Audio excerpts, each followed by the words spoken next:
Hello and welcome to episode 121 of Meet the Farmers. I'm your host, Ben Eagle. And tonight I'm heading across the pond, virtually at least, to meet Iowa farmer Bill Northey. And I should just say that by pure planning on my part, the England-Denmark match has actually just kicked off. So I must be one of the few Englishmen who's spending his time not watching the football at the moment. But for anyone else, if it wasn't Bill on tonight, then I probably would have moved it. But I've been really looking forward to this chat. So really happy to have Bill on. Bill owns Northey Farms, growing corn and soybeans at Spirit Lake in Iowa. For 11 years, he was on the board of directors of the National Corn Growers Association in the States. And for another 11 years, he was Secretary of Agriculture for the Iowa Department of Agriculture and Land Stewardship. From 2018 to earlier this year, he was Undersecretary for Farm Production and Conservation at the USDA. He's also a farm consultant. Bill, welcome to the show. It's really great to have you on. Ben, great to be on with you. Look forward to the conversation. Absolutely. Can you tell me and the listeners, first of all, a bit about Iowa, the landscape, the climate, the people, what's going on over there? Sure. So Iowa, we raise a lot of corn and soybeans in Iowa. We are definitely a farm state. We've about 3 million people, just a little west of Chicago in the U.S., so right kind of in the middle, north of the middle in the U.S., and 23 million acres out of the 36 million acres in Iowa is corn and soybeans. Wow. We have some pasture ground, some hay ground, certainly some farm woodlots and those kinds of things. So about 31 million acres of farms out of the 36 million acres. So we don't have national parks or mountains or oceans, but we have a lot of corn and soybeans. And we can really raise anything here, but corn and soybeans is what we do very well. It makes the most sense economically. We get cold in the winter. We freeze our ground and we plant typically in April and May and harvest in September, October, November. Okay. And a lot of cattle and hogs as well. That goes along with that production of corn and soybeans because they're great consumers. And typically, our prices were lower here because we had more production than what we needed. Now we also have ethanol plants as well. Largest ethanol biodiesel producing state in the country as well. Okay. What sort of soils do you have? Yeah, primary prairie soils, so higher organic matter. A lot of this farming started really in the mid 1800s, some in the early 1800s, some in the late. We've lost some of that organic matter as we've tilled some of those soils, but it's a soil that'll hold moisture. Very little irrigation here in Iowa, less than 1% of the land is irrigated. For the most part, we get rain. We actually have some areas right now in Iowa that are short of rain. Okay. And so we could use some, but typically not frequent enough that we invest in irrigation here in Iowa. There's a lot of jealous listeners, I'm guessing at the moment. What about your life growing up? What was it like growing up around there? So we raise corn and soybeans, also oats, either hay as well. We fed cattle. We had some hogs early on and then kind of concentrated on cattle feeding in Iowa. Typical kind of what you call an Iowa farmer feeder. Several hundred head of cattle. Actually, Dad grew it to the place where he had some outside yards and some inside yards, about 1,000 head of cattle on hand, which is tiny compared to the big lots out there now and in other places, but certainly a great way to grow up, chopping silage and making hay and oatlage and hauling a lot of manure out to that farmland as well. And great way to grow up. Yeah, absolutely. And obviously agriculture is in your blood. I mean, you did a degree in ag business at Iowa State University. Why did you choose to do that? And particularly maybe the business side? Yeah, I really didn't know necessarily that I was going to go home and farm. I loved agriculture, being around it, but my dad's a hard worker, and when I'd be home, we'd put a lot of hours in. I didn't know if I wanted that out of life, and Mm. actually we're a little bit too much alike almost, and our personalities can rub. And so I kind Okay. of thought I'd go off and do something else, maybe banking or ag banking. It'd all be ag, Yep. but something else in Yep. agriculture. And then between my junior and senior year in college, my grandpa, um, who was farming in the same area as my dad, they had farmed together, and then they split off as my dad grew his operation, and grandpa was happy with his operation. Came to me and said, "Hey, would you be interested in farming my ground?" He was 81 years old, thinking that he ought to slow down someday, Yep. and it was a wonderful experience. So I came home, started farming with him. Great to learn those lessons. Maintained a great relationship with my dad, and so started farming with my grandfather, buying his machinery, renting his land. That was in the early '80s. Yeah. So it was a challenging time in the Yeah. early '80s to get started in agriculture in the U.S., like a lot of places. And certainly that family help allowed me to continue to stay in business during that time. Yeah, yeah. I mean, I want to turn to sort of challenges and opportunities, which you alluded to there, but perhaps maybe comparing when you started your ag career to the changes that you've seen over that time. Have they been similar challenges and opportunities, or have they shifted at all? I think they have shifted. Some pieces are the same. It's always hard to start farming. It Yeah, really is. It's hard to find land. Land was cheap during that time, or at least by the end of the '80s, not when I probably started, because the end of the '70s we had higher price land, and land got cheaper and cheaper as the '80s went on, because the incomes were so much lower. But I'll tell young people today that I watched a farm sell near me, 160 acres for $600 an acre. It's yep, probably worth at least $10,000 an acre now. yep, And we couldn't put the money together, or certainly weren't willing to put the money together for a down payment on that farm that, within a handful of years could have paid for itself. But none of us knew it. yeah, I had exactly. watched so many Hindsight's a wonderful friends. thing. Oh yes, absolutely. And I'm also glad I didn't buy another farm about 10 years before that. That was $2,500 an acre. That would have caused me to be a former farmer in Yeah. my 20s. So there are times we benefit by not knowing, and other times we wish we had known at the time. Yeah, I was going to say, what would your message to young entrants be now? Anyone who's thinking about getting into the industry? I really do believe whatever a person's doing, but certainly in farming, you have to have a passion for it, and you have to be willing to sacrifice to be able to build. And so that means, if you make a dime, you save most of it, because you're going to need that to be able to build and build equity. And it takes a lot of equity in agriculture, and it takes a long time to build it. Yep. And your friends will maybe pull in a boat behind their car, and you'll be glad to ride in their boat. But you need to be able to buy a secondhand tractor, and you need to be able to build relationships, work with others, share, learn, grow. Life is sometimes it goes faster than a person thinks, but there's also changes that happen over time. When you're young, it feels like if something doesn't happen in the next 3 months, it's never going to happen. uh, Yes. and yet, if you let it build. My grandfather would certainly say he didn't see himself when he started farming in the 1930s, during the Depression era, buying some farms, that he would ever end up at the place where he had to think about estate planning to manage the land that he Yeah. put together. But it happens a day at a time, Yeah. and let those days work. But you have to have the passion for it, because there's going to be tough days too. So I'm going to ask the question now that's on everyone's lips at the moment. How did you become Secretary of Agriculture for Iowa?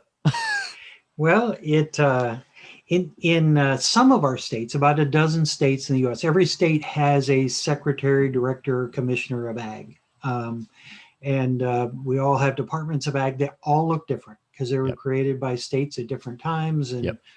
North Carolina has 2,500 employees in their Department of Ag. We had 400. Yeah. I know some states that are less than 100.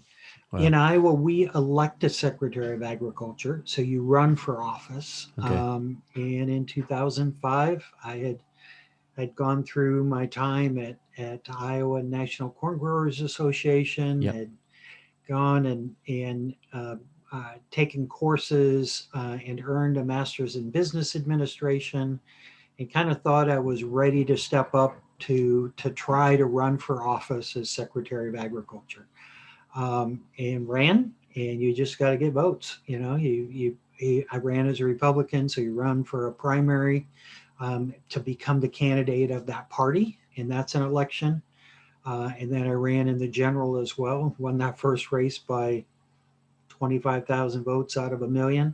Wow. So in Wow. Iowa, everybody votes for their Secretary of Agriculture. Good. A whole lot of folks that don't care who their Secretary of Agriculture are, and a whole lot of folks that do, Yep. farmers that do. And so you've got to figure out how to appeal to those that do, how to be familiar to those that don't care about it. Yeah. Yeah. That's really interesting, actually. And I mean, what drives you with that? And I mean, did you always think about maybe going into some sort of public office? My father had been active. My grandfather on my mom's side had been president of the Iowa Farm Bureau, which is Okay. the farmers union essentially of the U.S. It's the largest farm organization in most of our states, and so that public service piece was interesting. I don't know that I knew that I was going to do that. And this came about. In fact, I would say there were some that would have said that Secretary of Ag position wasn't really a, a prominent position. It was one of 5 elected positions in the state of Iowa. But it manages a department. It doesn't set its own budget. It doesn't really have policy pieces where you're delivering many dollars to producers. It's got a lot of regulatory functions. But for me, I looked at it and said, wait a Yep. minute, we're talking about Iowa. It's a number 2 state. We have $30 billion worth Yep. of ag sales every year. Do the right thing. It'll provide you some opportunities to do some good things, even if it's not about things within your departments. It's also the voice of the farmer. And I benefited by others not thinking it was a very high profile job. I would have lost that first election had somebody really prominent been running for it. And so it really did turn out that way. I felt like I grew in it. The position grew to the place that when I left, I had 6 guys running for my position from my party, from the Republican Party, that were all good. Okay. All would say I'd say they had more experience than I did when I ran back in 2006. And that was a real kind of a warm feeling for me that Yep. people appreciated the job, that it could be something worthy of their time. Yeah. And clearly through your time at the National Corn Growers Association, you gained quite a broad outlook on a sort of large overview level. But I mean, from that job in Iowa, what did you learn personally at that time? Was there anything new that took you forward? There were some pieces. So number one, I learned a lot more about Iowa agriculture at the time. I knew a little bit about farming in Northwest Iowa, my part of the world, Yeah. and corn and soybeans and cattle and pigs. But I learned about the other things we do in Iowa, from eggs to conservation to Yep. lots of other things. We're divided up in Iowa in counties. We have 99 counties across the state. Okay. And one of the Did they things that did they not think about making the 100th? well, they didn't. I don't know why that was. Just so that we sort out the people that would have guessed 100. Evidently, I don't know what it is. But one of the things that we do, because we have some political leaders have done it as political participants out there to show our willingness to engage the state, we visit every one of those counties every year. So we have a senator, Senator Grassley in Iowa, who's a longtime senator, and that would typically be called the full Grassley. It's doing 99 counties every year. And I did that for the 11 years Wow. that I was Secretary of Ag. And I would still see places after 11 years of going to these counties, often many times in a year, that I had never seen before. Yeah. Interesting businesses in agriculture and interesting work being done. As well as I think I certainly gained, and so I was more of an advocate in Farm Bureau or Corn Growers Association of a farmer. In at Department of Agriculture is more around implementation. How do you put a program together? Not just advocate for a program, but actually put a conservation program together. Um, we we did a voluntary water quality initiative in Iowa that really engaged our producers to a greater degree, coordinated with Iowa State University, other departments in state government, our farm groups as well, and promoted cover crops and no-till, other kind of conservation. Okay. We have this very rich topsoil Yep. that can leak a little bit of nitrogen and phosphorus, get Yep. into our streams, cause issues both here and all the way down to the Gulf of Mexico. And we need to be able to address that. But I still think it's best done by decision makers on their own farm rather than government. So, how do we encourage, as government, those farmers to engage in that practice? Hmm. So, implementing that, we also had an outbreak of avian influenza in Iowa. I mentioned we have not very many broilers in Iowa. We have about 10 million turkeys in Iowa. But we have a lot of layers. We have about Yeah. 60 million layers Yeah. in Iowa. Yeah. And we lost about half of those Wow. to avian influenza that year, kind of farm by farm, trying to stop the thing.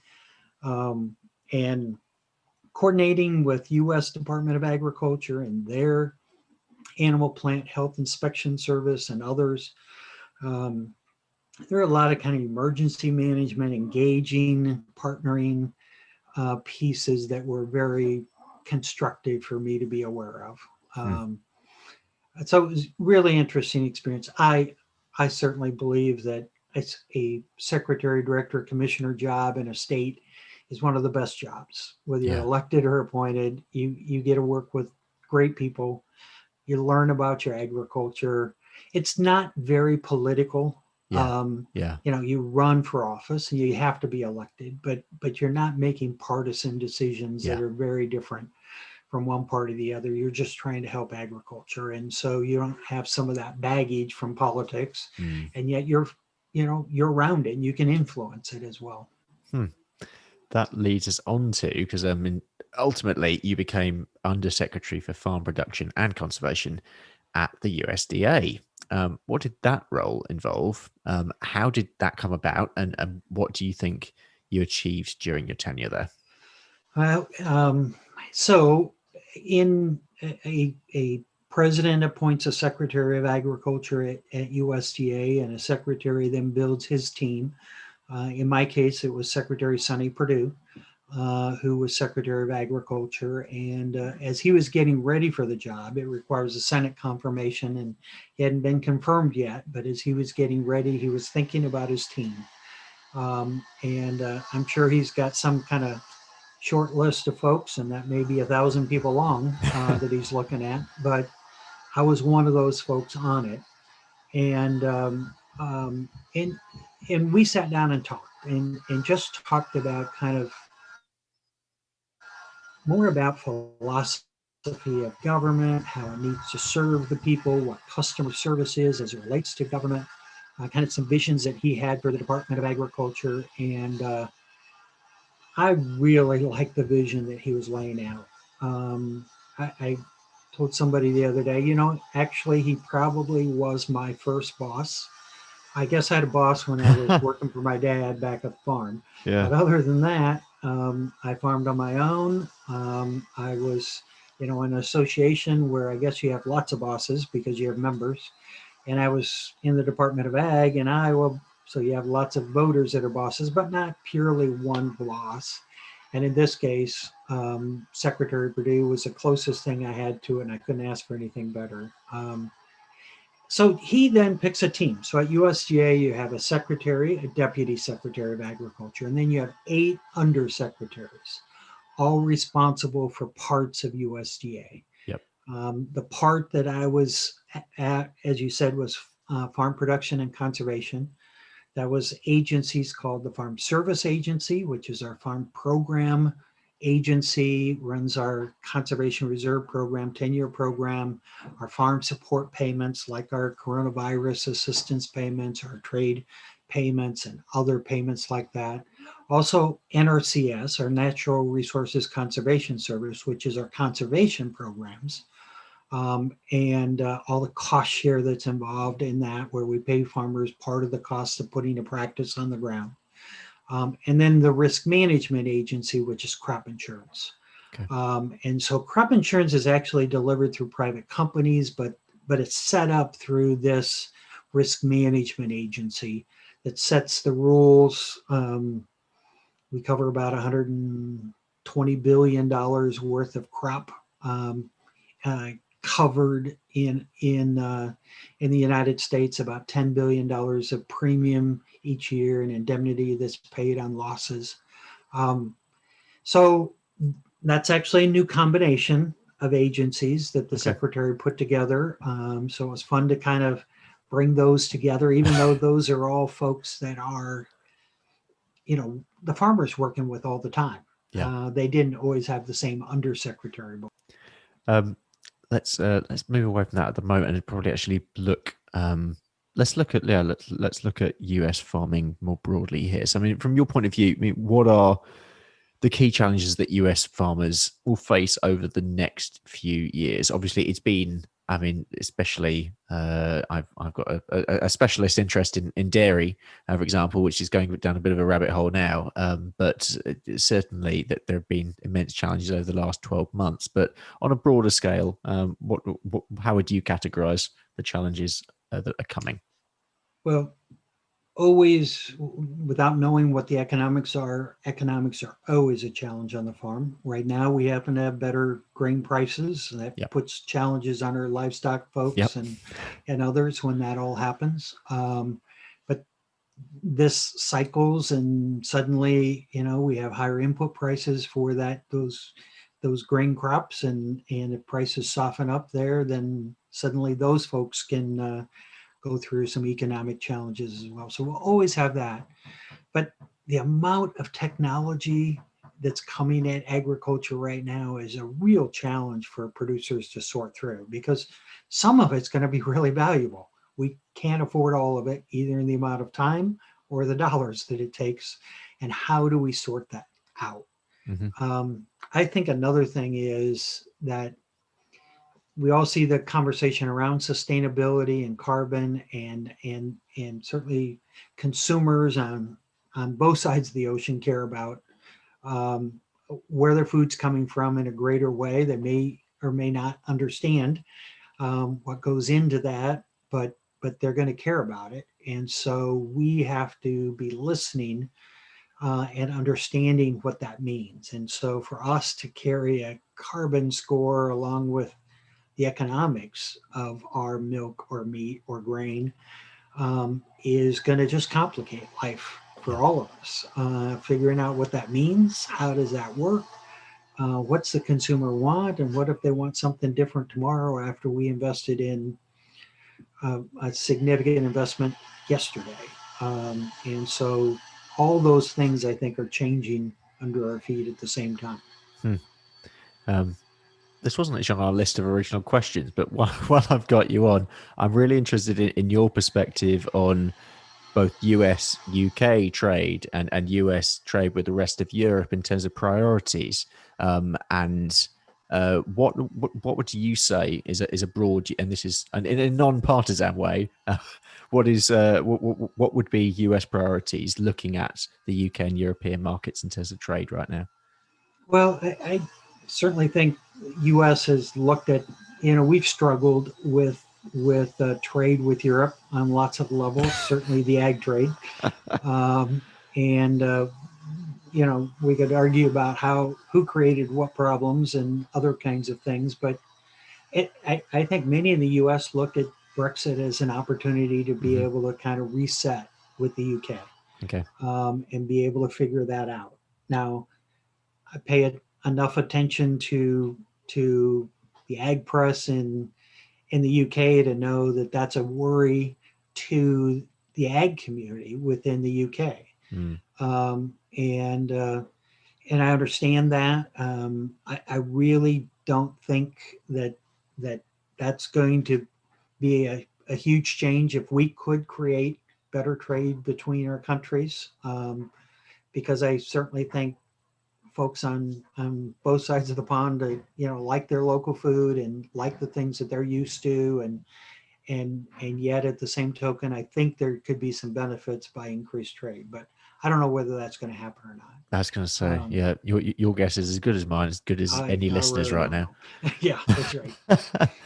I mean, let's turn back to your side of the pond. How do you see US ag policy shaping up over the next few years? Well, we spent a lot of time talking about production. Of course, when we came in, we had a lot lower grain prices. We had real economic issues, and we were talking in agriculture, and we're talking about how we can support farmers through that. Now, some of those economics have changed, but certainly the folks in the administration right now are talking about carbon all the time. Yeah. It is sustainability, it's climate. I just saw a press release for a program that we've had out a long time, Equip. It's a good conservation program. It definitely has some benefits for water quality and wildlife, but also for carbon sequestration.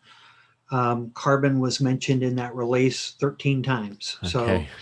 Or climate was mentioned in that release 13 times. And it really isn't much different than releases that we did at the same time when we hardly mentioned climate. But that's the focus now. There's also equity and conversations about the impact of race and those kinds of things. Those are a challenging thing to work through.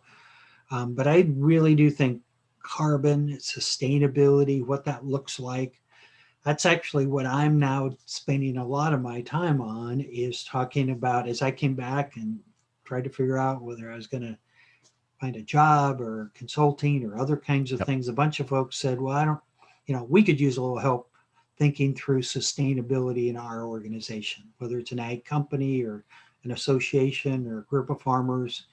And so I'm helping folks through that as we're all trying to figure out exactly what that looks like. Yeah. Yeah. I think that's going to be a big issue for all of us, whether it's selling carbon credits, whether it's producing, net zero beef or milk or corn, because somebody's willing to pay extra for that versus, product that doesn't have a score on it.